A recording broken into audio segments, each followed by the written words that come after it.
গতকাল উইভার্স লাইভে এসেছিলেন বিটিএস মেম্বার জাংকুক।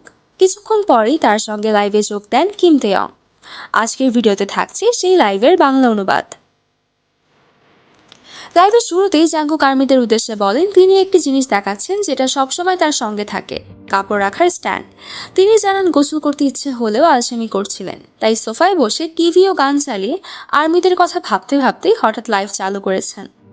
এরপর তিনি শেয়ার করেন যে তার কাছে 9টা কালো বিনি আছে এবং কাপড়ের হ্যাঙ্গারে তাকালে সবই কালো জামা চোখে পড়ে। মজার ছলে তিনি বলেন পুরো ব্যাপারটা সত্যি হাতের বাইরে চলে গেছে। তিনি হেয়ার সেট করার চেষ্টা করছিলেন, কিন্তু শেষমেশ সব বৃথা যায়। ভক্তরা তখন মজা করে বলেন সব খুলে নিয়ে ঘোরো। তখন তিনি ভেবে ফেলেন তারা হয়তো টপ খুলতে বলছে। পরে বুঝে হেসে দেন। তিনি জানান তার পোশাক বাসা সবকিছুই কালো হওয়ায় মাঝে মাঝে মনে হয় মাথা ভেসে যাচ্ছে। জাংকুক আরও বলেন তিনি আসলে তেয়ংয়ের সাথে ওয়ার্কআউট করে সামগিয়পসাল খেতে চেয়েছিলেন, কিন্তু ফিটিং থাকার কারণে শুধু 2টা কিম্বাব খেয়েছেন। তিনি সাম্প্রতিক সময়ে ইনসেন্স ব্যবহার করতে ভালোবাসছেন। যুক্তরাষ্ট্রের বাথরুমে সুন্দর এক ইনসেন্স দেখার পর দেশে ফিরে কিনেছেন তিনি।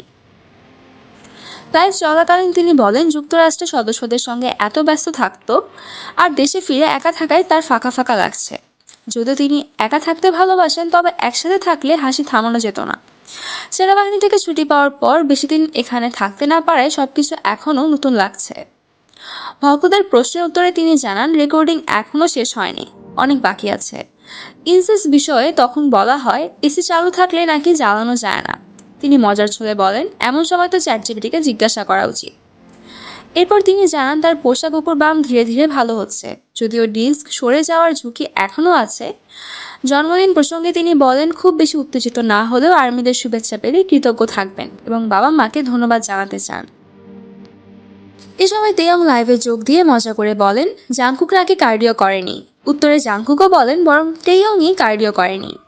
তাদের কথোপকথনে বোঝা যাচ্ছিল তারা একসাথে হান রিভারে দৌড়ানোর পরিকল্পনা করছিলেন, কিন্তু আর্মিরা পোকেমন গো এর মতো তাদের খুঁজে নেবে ভেবে ভয় পাচ্ছিলেন। তাই মজার ছলে দুজনে ঠিক করেন একে অপরকে চিনবে না বলে ভান করবেন।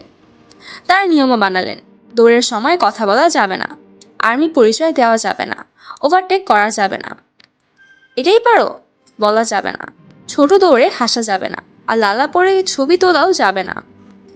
জাংকুক আরও স্বীকার করেন তার এডিএইচডি থাকার কারণে তিনি না বুঝেই বারবার নড়াচড়া করেন। এর কিছুক্ষণ পর তেয়ং খাবার খেতে খেতে আবার লাইভে ফিরে আসে। জাংকুক মজা করে বলেন মনে হচ্ছে নাচতে ইচ্ছা করছে, কিন্তু তেয়ং জানান তিনি শুধু আন্ডারওয়্যার পরেছেন। পরে দাঁত ব্রাশ করতে গিয়ে তিনি লাইভ থেকে বের হয়ে যান। শেষ দিকে জাংকুক দৌড়ানো নিয়ে নিজের ক্লান্তি প্রকাশ করেন। তিনি বলেন যদিও দেখতে সহজ লাগে কিন্তু ইনক্লাইন অংশ এত কঠিন ছিল যে মনে হচ্ছিল নিতম্ব হয়ে পড়ে যাবেন তিনি এখন। তারপরও তিনি খুশি কারণ দৌড়াতে পারা সত্যিই ভালো লাগে। শেষে তিনি আর্মিদের উদ্দেশ্যে বলেন সবাই অনেক কষ্ট করছে, কেউ পড়াশোনা, কেউ কাজ, কেউ ঘুম, তাই সবাই যেন একটু বিশ্রাম নেয়। তিনি প্রতিশ্রুতি দেন জন্মদিন উপলক্ষে আবার লাইভ করবেন এবং হয়তো হান নদী থেকে কার্ডিও করতে করতে লাইভ চালাবেন। এভাবেই জাংকুক ও তিয়ং এর সাথে একসাথে কাটানোর মজার লাইফটি শেষ হয়ে যায়। তো দর্শক, এই ছিল আজকের ভিডিও। আজকের ভিডিওটি ভালো লাগলে অবশ্যই আমার চ্যানেলকে সাবস্ক্রাইব করুন। আপনি কি জাংকুক এবং ভিয়ার এই লাইফটি দেখেছিলেন? দেখে থাকলে আপনি কীরকম এনজয় করেছেন? আর হান রিভারের লাইফটা নিয়ে আপনি কি এক্সাইটেড? আমাকে কমেন্টে জানাতে ভুলবেন না।